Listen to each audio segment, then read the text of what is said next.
Well, hello and welcome to the Alpharetta Rotary podcast. My name is Rena Olson. I am a guest host today, and we're here to talk about how we live out our club's mission of service above self. We are so glad you've joined us.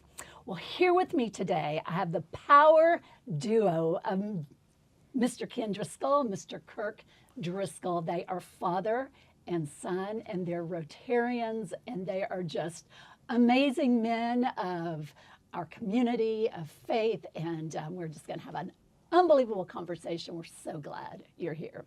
It's my pleasure today to introduce a man who I've known for over 50 years. I also changed his first diaper, and when I saw the condition of it, I knew the guy was going to be a challenge. But I can tell you now that based on being Kirk's father, I can look back over the years, and there's no doubt that we are all so able to accomplish so much more than we ever thought.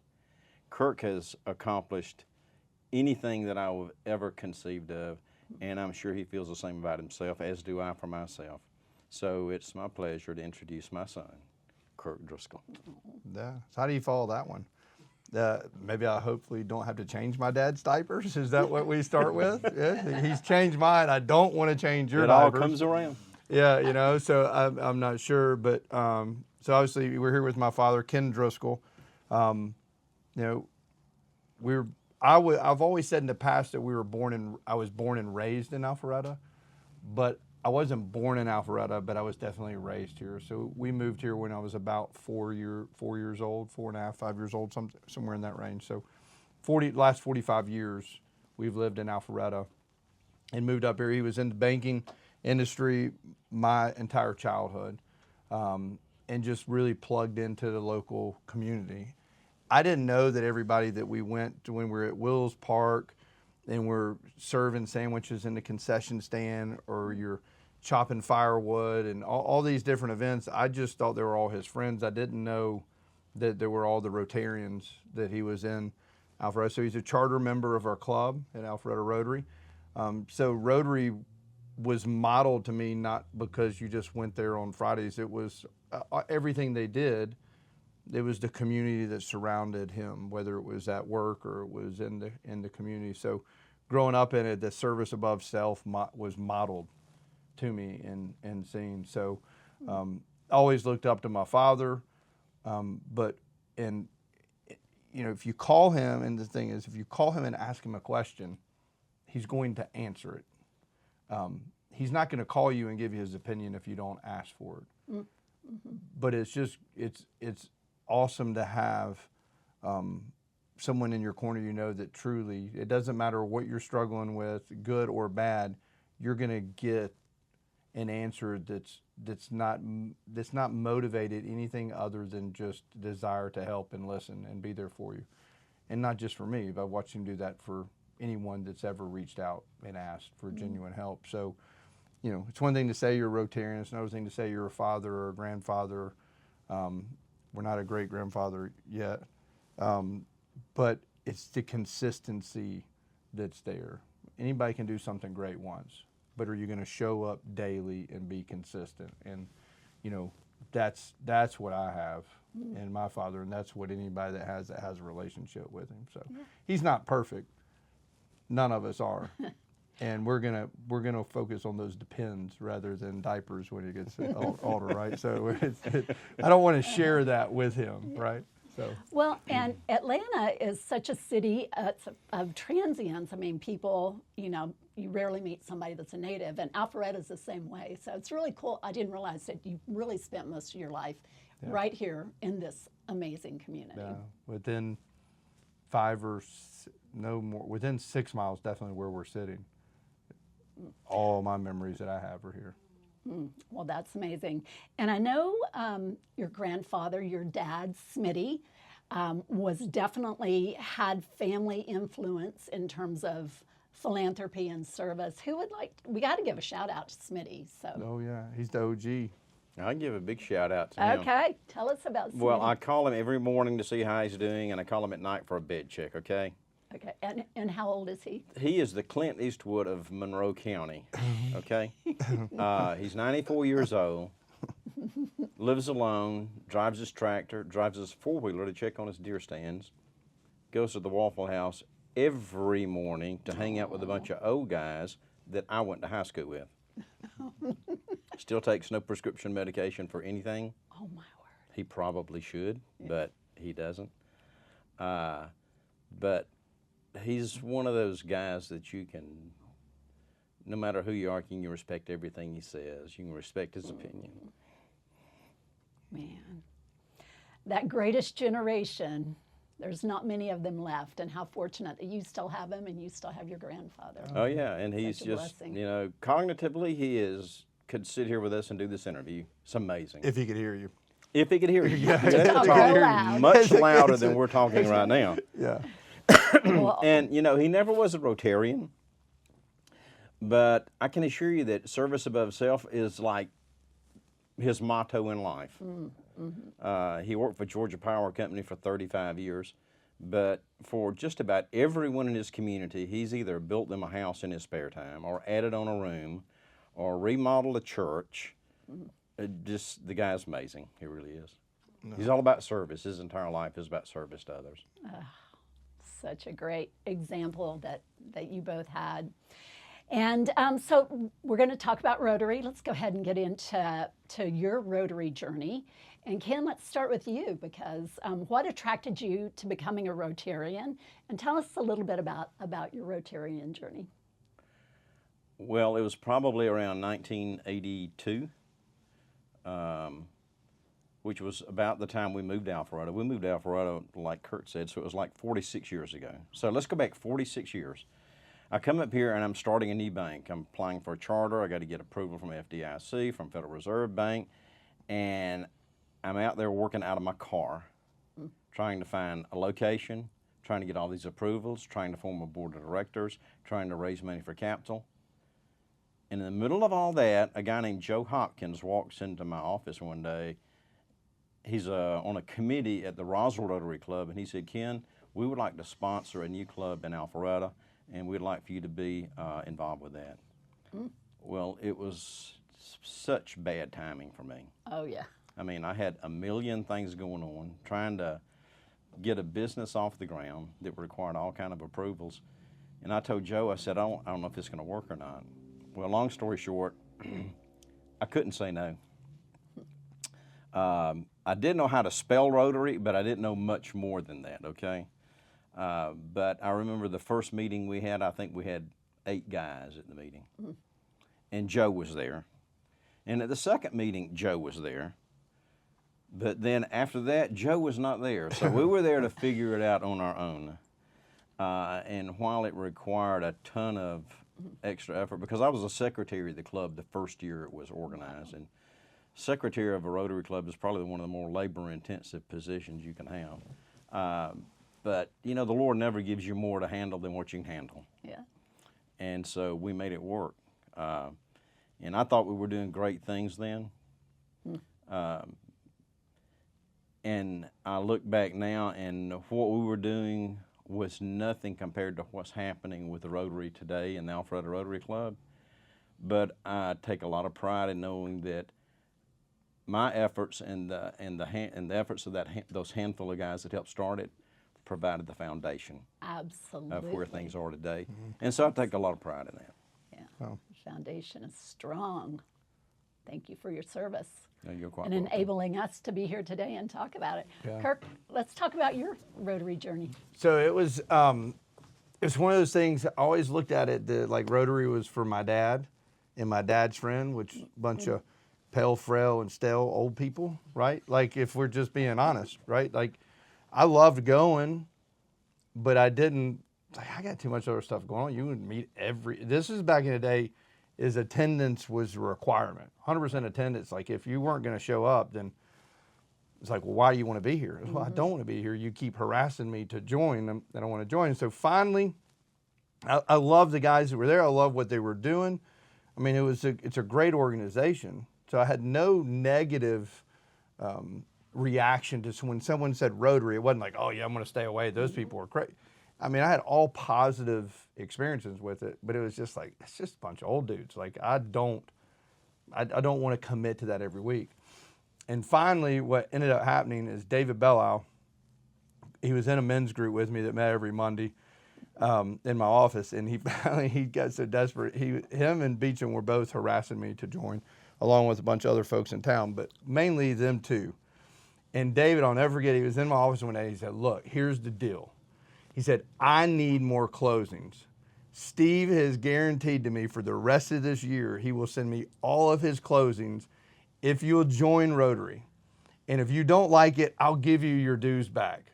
But he says, I need the closings. So like, can you get me the closings? So I'm like, okay, now you've guilted me in. And you really just needed that push. Like, we all can be busy, but it's where we prioritize in your time. I couldn't think of another organization that I would be as proud to be a part of and be a member of, because it's just not something you join. It's something that you just kind of, your whole lifestyle and everything. You know, my personal story and struggle, it all plays in. It expanded my ability to serve the community. It gave me a platform to reach beyond the community that I was invested in. And at my lowest and weakest points in my life, the guys that came around me said they would give me everything that I needed for free with one condition, and that I had to give it away every day, because that's the only way that I could keep what I had. Yeah. And so Rotary really just extended that ability to serve my community at large rather than just a subset. That's so good, Kirk. So for people that may be watching this on YouTube who are not familiar with Rotary, if you could kind of, I'd like to hear it from both of your perspective. Like, what happens within a club meeting? I mean, what are we really all about? Yeah. So inside the meeting, what we're about, or at both? I mean. Yeah, I mean, so there's no snakes or flags waving or, any kind of secret handshakes or anything like that. So, on a weekly standpoint for us, it is pretty much our local community, those that are truly vested in the community, that want to help shape it and empower and be really focused locally as well as globally, come together to socialize and to get caught up on what happened that week. And so you got that connection point of relationships. But then if that's all you did, it's a dinner club or a breakfast club. But that's the social aspect of it, and the fellowship aspect of it is huge for me. But then you get to see what's happening. You're getting the updates from we've have close to 175, 180 folks, I think, right now in the club. Everybody's plugged in, everybody's doing something. So it's that weekly standpoint. You can see what projects are coming up. It's like this week, a bunch of crazy folks are jumping in a cold pool to raise money for all the charities. We're giving all the money away that we're raising on Saturday. So it's that collection of fellowship and time of fellowship, great food, right? But then really the reason you're there is to mobilize an army full of folks and direct them back into the community where there's a need. And every great Rotary project, whether it's in our club, in our district, in our zone, or in the world, was formulated, came up by a Rotarian or a friend of a Rotarian said it, but a Rotarian had to bring it to the club, which then manifested from there out. And so it's what better place to come together to meet the needs inside your community locally and globally, right? It's pretty awesome. By volunteers. Yeah. Right? So, yeah. What's your take on it? Well, I think that a lot of people will, when they're invited to join Rotary, that they are excited about doing that because they think it's going to help them grow their business. And it does, but that's just a byproduct of being a member of Rotary. Yes. Because I think as soon as someone becomes a member, regardless of what their intentions were on the front end, they learn in pretty short order that it's about getting to know the other members of the club and it's about serving not only them but the community, and it changes a person's mindset about how they can help the community they live in. Yeah. And it's not just when you're in Rotary, because I think that a lot of people who were past members of a Rotary Club and for whatever reason had to get out, they're still in that mindset and they're more inclined to serve others because of their experience with the Rotary. I know when we first formed the club, we were about, I don't know, maybe 17 or 20 years into it. The club's like 42 years old now or something. Mm-hmm. So I'm a charter member, and I'm about 17 years into it. My bank's matured, it's well established, it's doing well, and I got about 4 or 5 other senior officers in my bank who are members of other area Rotary clubs, not the same one that I'm in, because I wanted to spread it out, so to speak. And I said to myself, well, as a business owner, I'm fully invested in Rotary because I'm supporting all these other bank officers. So at that point I thought, okay, I'm getting ready to retire anyway, so I'm going to pull out of Rotary. And I did. I haven't been an actual member for 20-something years, but I still feel like a Rotarian. Yeah, that's good. Well, and from what so Alpharetta Rotary is my only exposure to Rotary, and Kirk, I have you to thank for bringing me into the Rotary fold, and I'm just, it's really been transformative for me, because to have all of those service opportunities at your fingertips. Tonight we'll be at Vision Warriors serving a meal and eating with the men. I mean, it just adds a richness to your life to be able to tap into that network, with those connections that are in place. I think that's what keeps a lot of people from serving. They're overwhelmed about where do you even start. Yeah. So that is such a great thing about Rotary. It's like you have exposure to so many great nonprofits. And, it's so much fun to go out and serve. And so the culture of our club, Alpharetta Rotary, how would you describe the culture? Well, let's start with you. What was the culture like when it first began? And how would you describe the culture now? I would say that the culture back in the early 80s during the formative years was, we're not really sure what all we should be doing, but we know we need money to raise money and help somebody somewhere. And the fact is, at that time, if we could raise $500 or $1,000, it was like a huge success, Sure. Which pales in comparison to what's happening now 42 years later. My focus, though, during the year that I was secretary and the year that I was president, I'd look around the room, we'd have 25, maybe 30 guys in the meeting then. I knew that the main thing that I could do to help promote service is to keep bringing in as many good members as I could.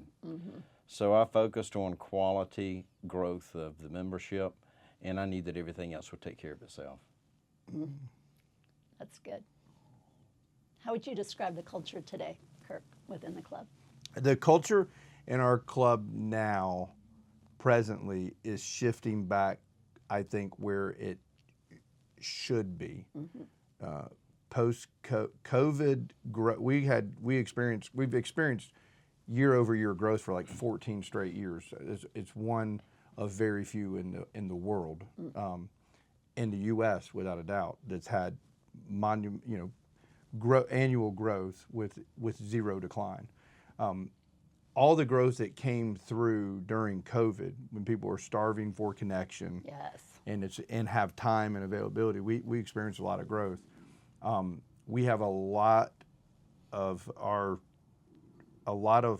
club members are 3 years or less in Rotary, and so it's really trying to kind of bring. I think it's not a social club. It's not just a service club. It's not just.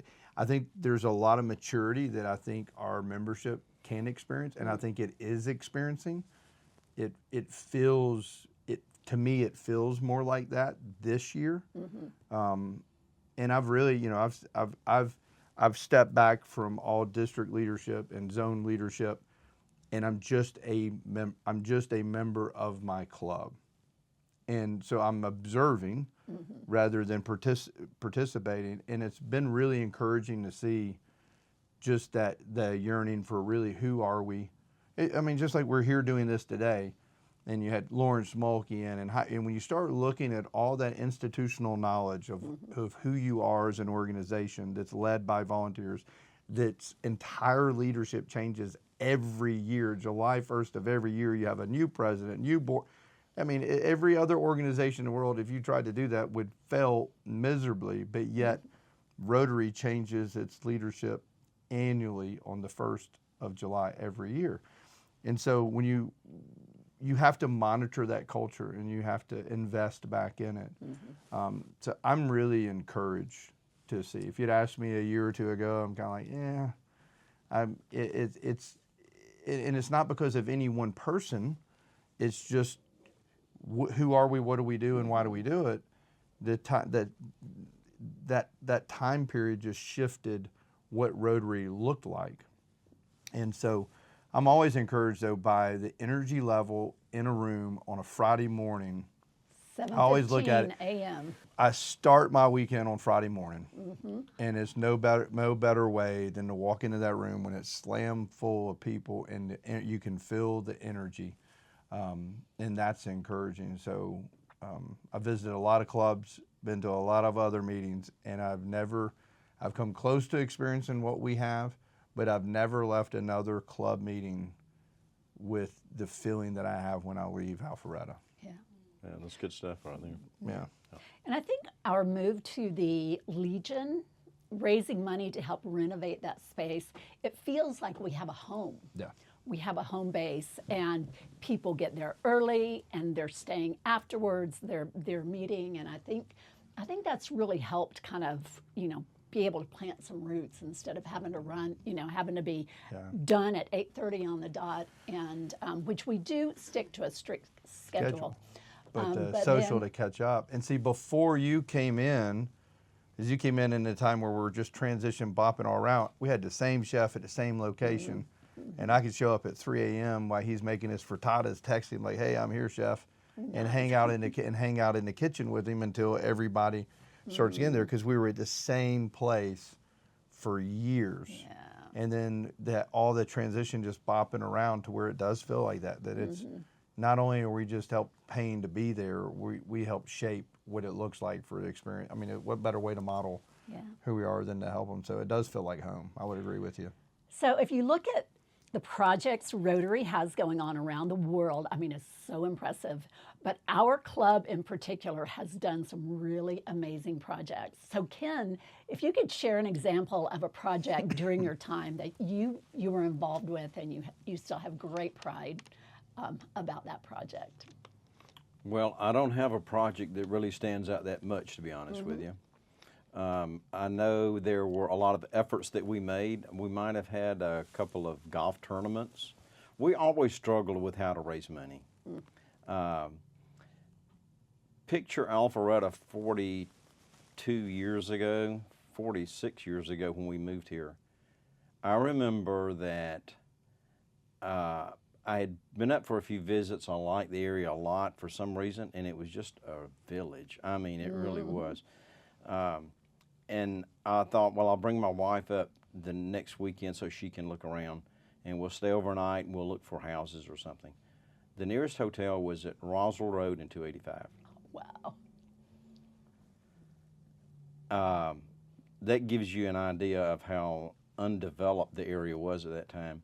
And I remember when the moving van pulled in and we got all the stuff unloaded and we were new homeowners, you have to go to the grocery store, you got to get food, right? So we drive to a place called Bates Groceries or something, where Crust Pizza is now in that area. Okay.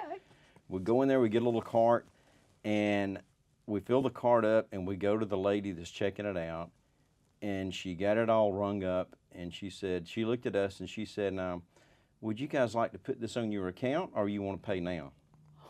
She'd never seen us before in her life. And Debbie and I looked at each other and we said, oh, we want to put it on our account. Because, yeah, we'd moved up here, but we were broke, you know.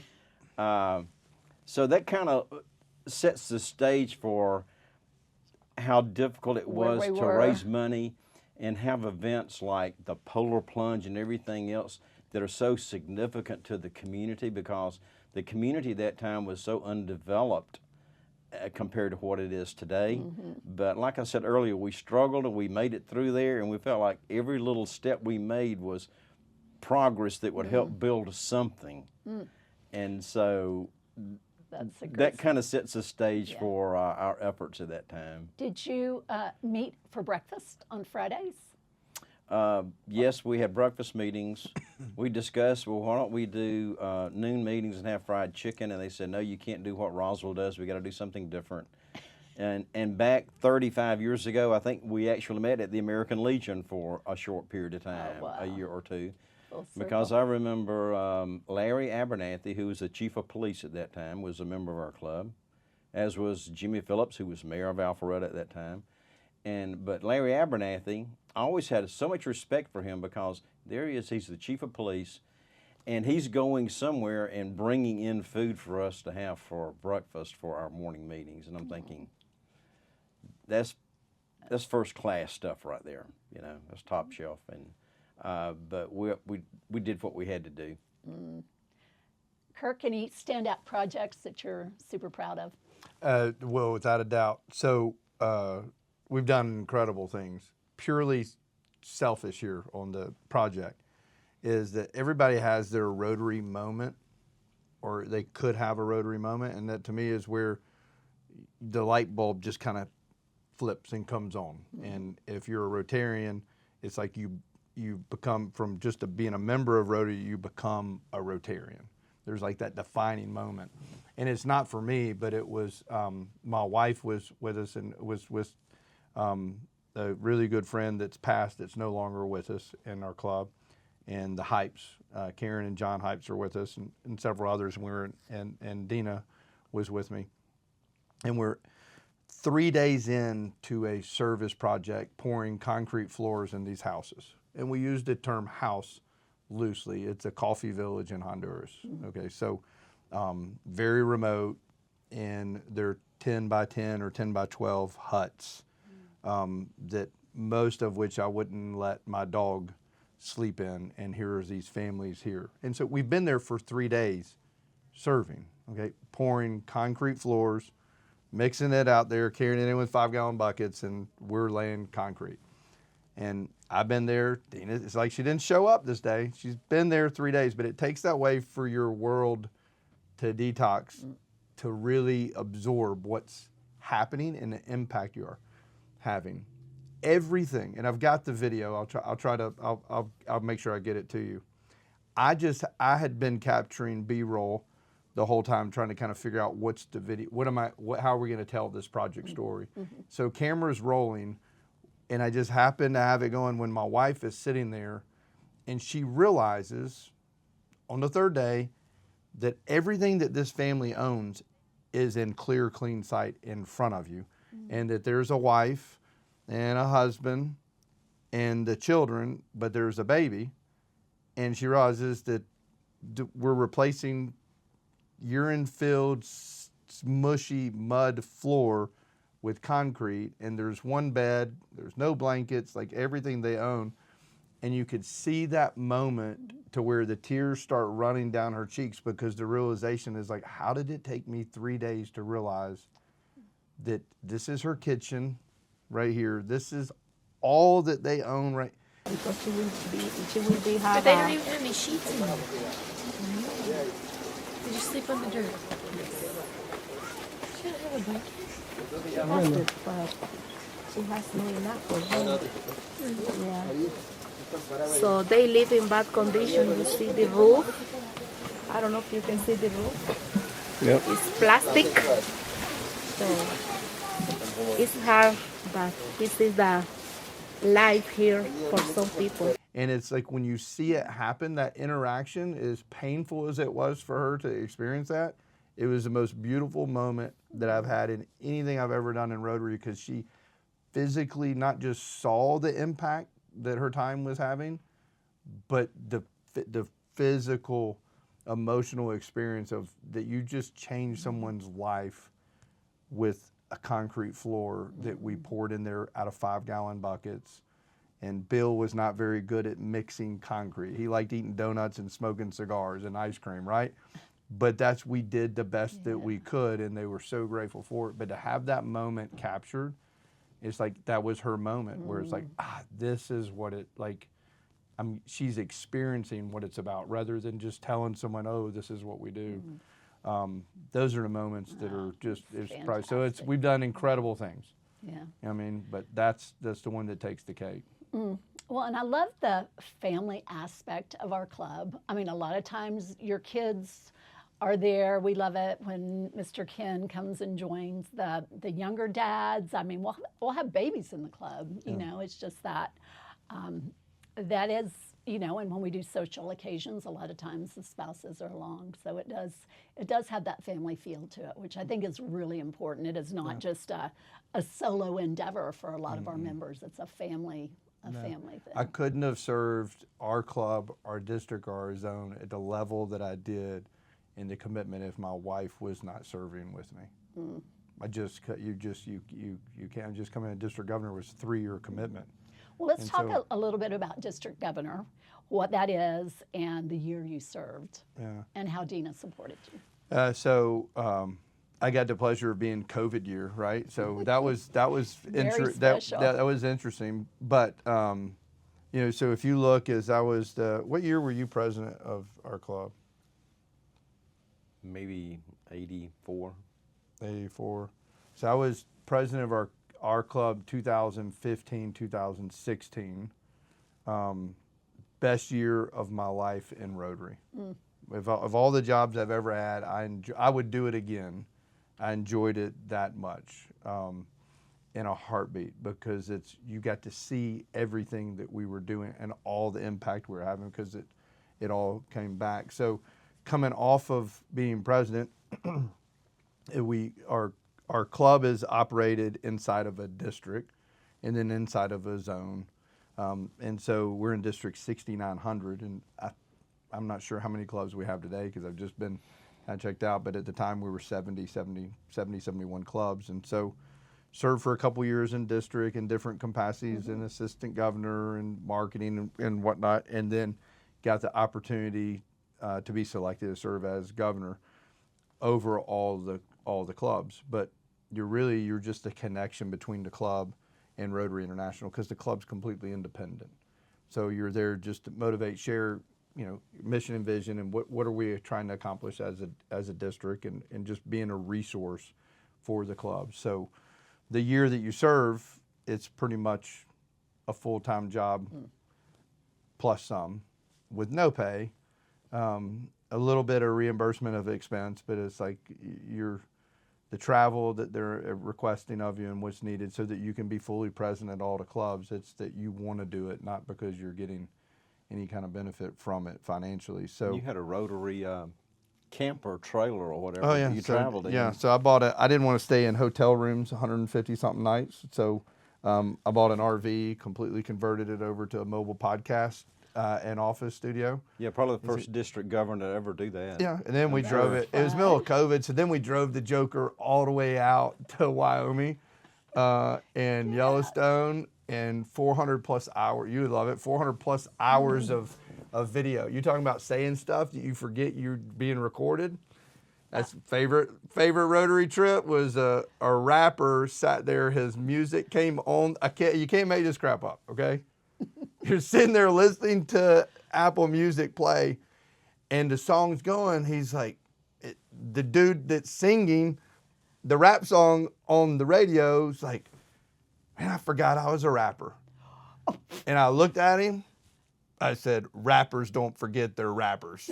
Like, dude, that's like, oh, I forgot my name was Kirk. Like, no, you're not. He's like, dude, if you're a rapper, you're not going to forget you're a rapper. But yeah, I had a great time with it. And so we toured around the whole deal, but it made it great. So my wife, especially during, it was bought pre-COVID. I didn't know I just wanted to be able to have my space so that when you're going around, that you're not being pulled in and out of all. I wanted to be able to be there and be present and not be stressed, like where's the hotel? And so staying in Rotarians' backyards, you know, staying in the hotel parking lots where they're all coordinated around, was just a really good way to experience their community the way they see it, because you're staying at the service project where they're serving. So, and then with COVID, it ended up being just a godsend without a doubt, because you didn't have to worry about anything where you're going. You're all self-contained, so I could show up and roll up to wherever we go. So still visited every club that was willing to meet and be there. So we had a great time in it. Well, thank you for your service. Oh, it's a pleasure. Quite a job and quite an honor, and reserved for only a few. So really great work. Just a quick question. So I know you both have some kind of Rotary all-star people in your life, someone you really admire. Who would that person be? And just share a little bit about why you feel about them in that way. Oh, Rena. You can say, there you go. Yeah, he's my all-star. Even though we didn't serve in the club and Rotary at the same time, I would have to say that Kirk is, he's my role model for what a Rotarian should be. So now, am I supposed to follow? Be like, oh yeah, he's my role model too? Like, is that a commitment? Like, you had to feel that way? No, I don't think you should do that. No, oh, I don't think so. It's like, well, damn. You what am I going to say now? Deeper, you went a lot deeper into Rotary than what I did, and I know that you got somebody in your Rotary life that had a huge impact on you, not just as a member of Rotary, but a desire to be the president of the club, a desire to be a district governor. And I've heard you talk so many times about a lot of different guys who encouraged you all along the way. Yeah. And so this is a good time for you to think and reflect about who was it that stands out the most to you, that influenced you to go as deep as you did into Rotary. Yeah. So, I mean, not to be cliche, you know, it's like, obviously I grew up in a home where it was being modeled. So it's the foundation set there. Then we'll shadow over you. So we'll throw some other. But you gotta give credit where credit's due. The commitment and time and seeing the sacrifice is there. But if you wind back to this would have been somewhere kind of the end of May of 1995. So I got sober April 24th, 1995. I walked into my very first AA meeting after I was released from some care, and you know, so you come back to Alpharetta, and at that point in time, I just didn't want to. I did not want to disappoint my parents. I didn't want to go back to where I was, but I was jacked up 20-year-old kid, didn't know anything. But I had an address where I was supposed to go to an AA meeting that afternoon, okay, or that evening, and it was at the old health center that used to be a half a block from here. Well, not even half a block. Like next door almost. Yeah, it almost just right across is where it was sitting, and because you had parked off of Milton Avenue or Academy right there to come in inside. And so, you know, you just back in the day there, you just had an address. You didn't have all the flip phones and all the information. So here's the address. It's the health center. That's where you go. So I walk into the meeting that evening, very first day meeting I ever go to, day I get out, right? And I walk in and I'm like, well, crap, the meeting's already started. I know I'm not late, but like, how is this meeting already started? And did not know it at the time, but now know it. A gentleman kind of looks up at the back end of that meeting and it's like, I think the meeting you're looking for is around the corner. So he was aware of his surroundings, what's going on. He's running like a planning, it was a meeting for the city of Alpharetta, like a Board of Zoning Appeals or planning, something he was running. But he was aware of what's going on in the building around him, and then looks up when someone interrupts him. He doesn't look at it as a disturbance. He looks up and he sees the need of what someone's looking for. I was 50 feet, right, away from that front door to this, I like 50, 60 feet away from what I needed that I didn't really want, right? And 50, 60 feet away from the resources and the men that just came around me at my weakest point in my time. But it was a Rotarian that directed me to the door. I was at the right address, but I was 50 plus feet away from the wrong door. They're going to send us drunks in the back door on the side, right? Like, you can't come in the front door. We're going to go around the side. But needless to say, he knew that. Now, you fast forward, 30 years later, he's still in our club. He just supported Vision Warriors page, but not because it's my page. It's because it's Drew's page. And Richard's he's just a solid dude. He hadn't affected my Rotary journey, but he affected my personal journey. You come into Rotary, it's like Bill Weeks. I've yet to I miss the man terribly. I've not done a Rotary service project since his passing. Every Rotary service project I've ever done, Bill Weeks was with me. Now, it may be just he's in Panama and I want to shoot white-winged sheep pintails in Ecuador, and we find a place in Ecuador that we can do a service project, and he shows up from Panama, I hunt 3 or 4 days there, and then we meet there and build something in Ecuador together. The man was just, he loved his cigars, his ice cream, and his donuts, but man, he loved Rotary and loved to serve.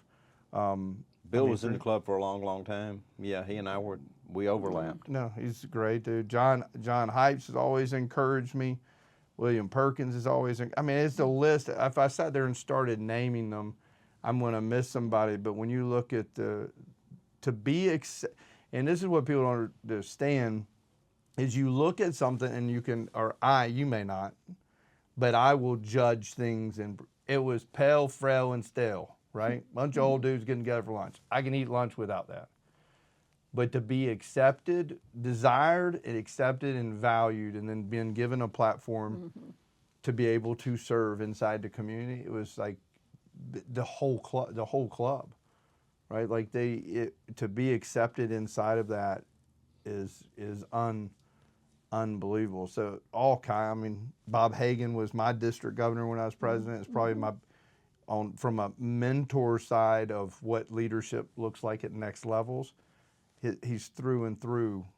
He just, I think if you cut him open, he's going to bleed, Rotary blue and gold, not red. He's just all in. Bob's been a great mentor for you, great supporter. So it's just, and the list just goes on. We're just very fortunate to have a lot of great people. But I wouldn't be where I'm at today, most likely, if there wasn't a Rotarian sitting there that's exemplifying just what it means to serve and be aware of what the needs are in your community, rather than being disturbed. Because it's really easy. It's like, sorry, you're at the wrong meeting, and it's less than 10 seconds. But it changed and reinforced. I won't say changed. It reinforced the decisions that I needed to make that I really didn't want to do. But it's awesome to see. Well, I'm glad you shared that story, and I want to talk about Vision Warriors. And you've been in long-term recovery for how many, 30 years now? April 24th, 1995, so pushing 31. I don't do something stupid between now and April 24th, it'd be 31 years. Holy crap, right? It's not by my power, without a doubt. Well, and you have founded an organization called Vision Warriors. So tell us a little bit about that, and then let's talk about how Rotary has plugged in and it's really helping love on these guys at Vision Warriors. Yeah, so Vision Warriors is founded and rooted in a Christian organization. But our desire is to serve anyone that's lost. As long as they can convince staff and all their brothers that there's a God and they're not it, then that's membership requirement in the door. So we provide faith-based housing in one component, right, that's deeply rooted in accountability and transparency, which when you look at how that affects that community that's in there is a sense of belonging. It's kind of like we posted out this week, it's belonging before believing, right? Because you're going to belong to something generally before you believe you're worth it. Right. if you don't think you're worth it, there's no way in the world that there's some dude, some entity that loves me enough to send his son for me. It's like, yeah, try to sell that. That is not, I don't love myself, so how can anyone else love me? And so we accept guys wherever they are. But it looks at it, you know, I never in a million years would have thought we'd be doing what we're doing. That I was too busy, didn't want to do it. Most mornings I wake up, I don't really want to do it, but I know I'm called to do it. And it's a difference between the burden of a call rather than a job to do, because it doesn't pay, right? It costs to show up, right? And it's like, it's there. But if you would have told me that we would have had, we've averaged over 4,000 phone calls a year for the last 2 to 3 years. We don't advertise anywhere for our phone to ring. It's just because we've been in the market since late 2012, 2013, providing solutions for men that have just said, hey, I need help. And we don't start it, you know, so like a No Longer Bound or Jericho House, or they provide inpatient treatment and resources. Someone else starts them, or we just help finish them. But over 4,000 phone calls this last year, over 12,000 hours of peer-led support that we give away for free. We don't charge any of it. It's pretty awesome to see. But you know, when you're only serving 40 to 50 men a month in housing, like providing them a place to sleep, but you're getting over 4,000 phone calls a year, we've turned into a referral agency, but we never intended on a referral agency, right? That was not the intentions, but the phone rings, someone needs help, you try to do the best that you can to find them what they're looking for. And so we have like we were laughing about it earlier, we have a babysitter on Thursday nights now because the women and the kids that are showing up, we need a babysitter. If you had told me that we were gonna have a babysitter at a Thursday night meeting, I'm like, man, I can't cuss anymore? Like, what's going on? Like, what's gonna happen here, right? So just continuing to wake up every day and say yes to something, a lot of times it's not what you want to do, but just saying yes, then it's pretty awesome. I want to say pretty awesome. It's incredible to see what God has done through my yes and everyone else's yes that's followed it. Yeah. So you know, so like he said, we are a sober living community. We provide support for men who have stopped using, but they want to stay sober, and during their years that they were using, they might have lost their home, they might have lost their wife, they might have lost trust from their parents. Certainly all of them lost their job, and they have nothing to go back to. So they get out of some kind of treatment program and they say, okay, you check out tomorrow. Where do they go? There hasn't always been a sober living community industry. Right. When Kirk needed a sober living community, one did not exist. So I called my mom and dad, who were still living down in Monroe County, and Kirk went to them and stayed with them for about 6 months. That was the sober living community that we created for Kirk, because we couldn't allow him to stay up here and continue to be surrounded by the influences and the people and the places where he had been. So Vision Warriors is a need that Kirk saw, and when he mentions you have to give away what you have in order to keep it, well, that's his way and our way as a family of giving back. And we have, over the last, I don't know how many years, dozen years or so since we've had Vision Warriors, provided that kind of support and housing and food, any needs they have, for hundreds of guys. Yes. But it's not just the hundreds of them that benefited, it's their families who benefited and who thank God every day that we exist to help support their father or their brother or their son. It's their employers who are thankful. It's their friends who are thankful, their new friends who are thankful. So for every one guy that we provide help to, it's benefiting hundreds and hundreds just for that one man. Not to mention the new life that it provides for him. Yes. And, I'll go over there sometimes on Thursday nights, and it's a combination of heartbreaking and heartwarming, I guess. Yes. To see these guys who now they do feel worthy because they have that sense of belonging already. You get that real fast because you realize there is that the other guys that you live with genuinely do care about you. Yes. And you know that if you're serious about staying sober, then that's the place you need to be. And so once you have that sense of belonging, then you can work on feeling worthy. And once you deal with that, then they don't wake up every morning thinking about, I need a drink or I need a pill. Right. They are excited about the day, and they're excited about what's going to happen with their life and with their family.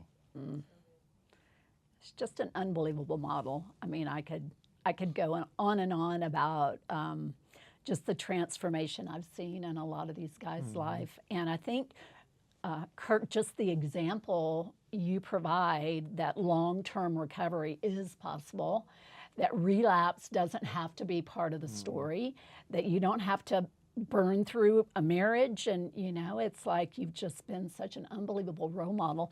And I've often thought about you, Ken, when you were the dad of that son dropping him off at a treatment center, where your heart was then and where it is now. It's like, you're just such a beacon of hope for so many people. And I know that had to be a tough time for you and your family. There is not a family. A family does not exist today that doesn't have some exposure to drug use. You're absolutely right. Whether it's immediate family or extended family, it is everywhere. And as a parent, the first thing you experience is guilt. Like, why didn't I see this coming? I should have figured this out way before it got this bad. Or what were the signs? I'm so ridiculously stupid, I don't see the signs. And so guilt is the first emotion you feel as a parent. And the second one is desperation, like, what do I do? Yeah. Like, I don't even know who to call or where to go or anything. And then when you do find a place for your child or your husband or whoever to be treated, are they going to go voluntarily? Or have they not hit bottom? Or what's that? I don't know how to deal with that as a parent. And then, like I said earlier, once they get out of a program, then that's the real big question. Right. Because the parents might say, oh, I'm so glad my son or daughter is back home now. And then you think, no, I'm scared to death because what are they going to do tonight? I don't know where they're going. So you got to approach it. You somehow have to eliminate all of those unknowns some kind of way, and you've got to figure out what's best for your loved one who needs help desperately, and they're at a point now where they want it, and that's what Vision Warriors does today. 4,000 phone calls. We're giving out so much good information that we're sharing with families. We're saying, no, the help you need, we don't provide, but we know where you can go, and here's who you need to call. Here's what you need to ask. If it doesn't work out, let us know. We can get you what you need. Yeah. And that's the role that Vision Warriors is serving in this community today. It's amazing.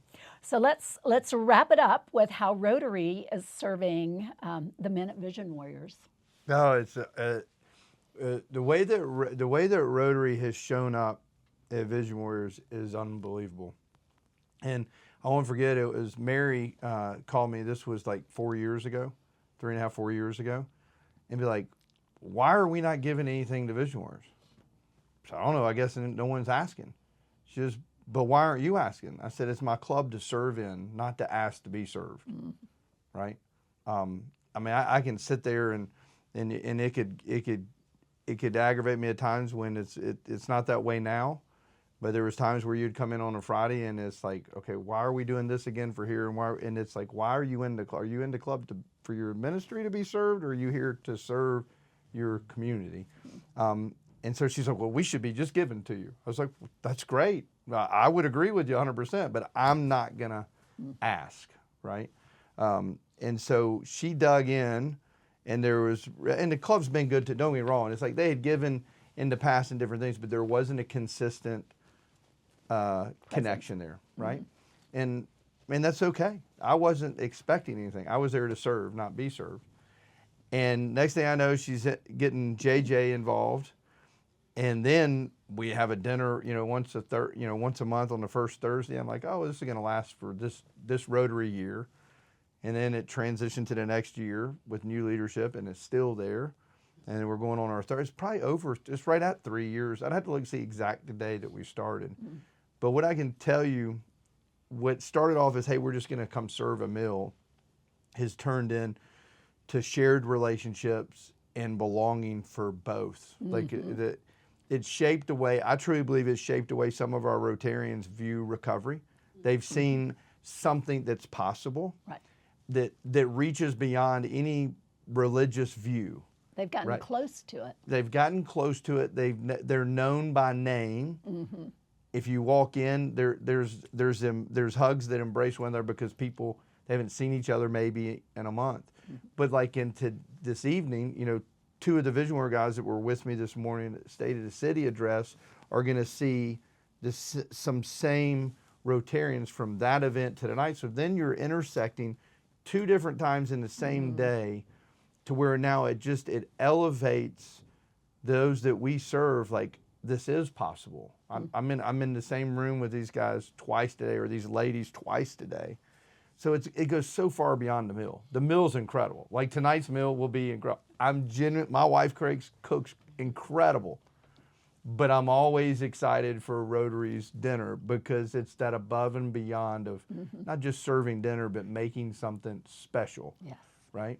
When we had some of the Vision Warriors write some notes, just appreciation and thank you notes back a year or two ago.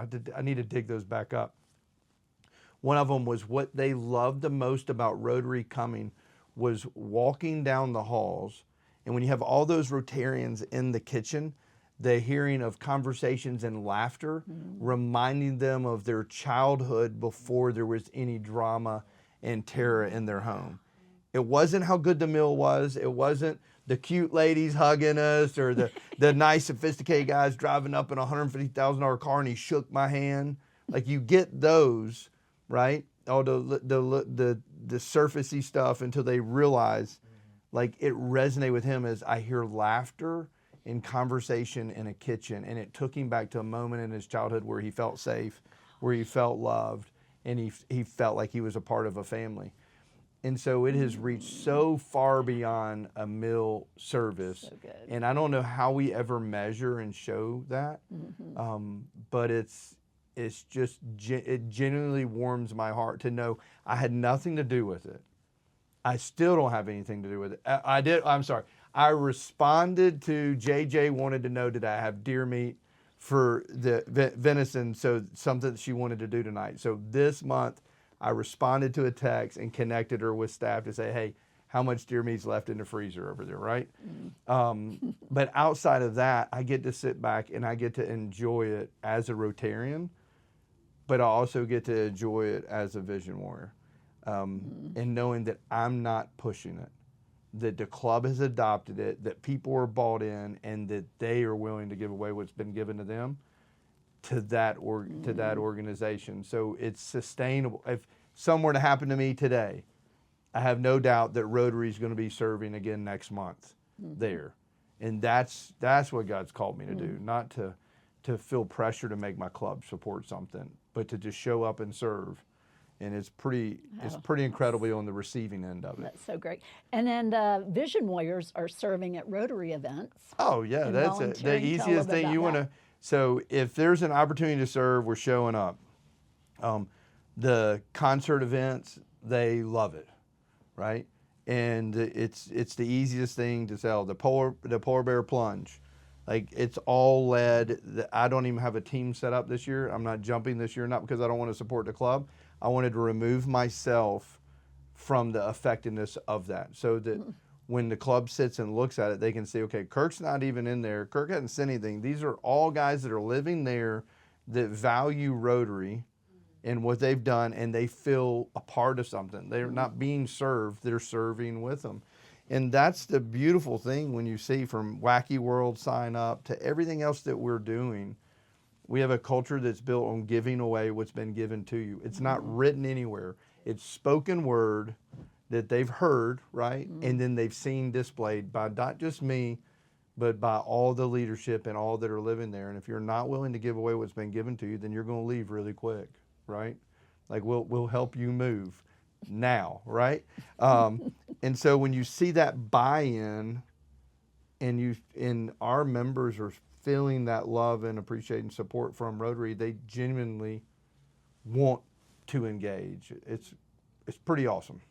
You know, I would say to Rotarians and to anyone really, the same thing that I say to my golf buddies, because I play a lot of golf. Okay, and they're always asking me, well, what can I do to help Vision Warriors? Well, like most charitable organizations, our expenditures are far greater than what we generate in revenue. And so I'll say to them, well, we can always use donations, cash donations, you know. We like one-time lump sums. We also like maybe a monthly contribution. But it doesn't have to be financial. It could be, we have a lot of people donate cars to us. We have a ton of cars donated to us, which we're allowed to fix up and resell.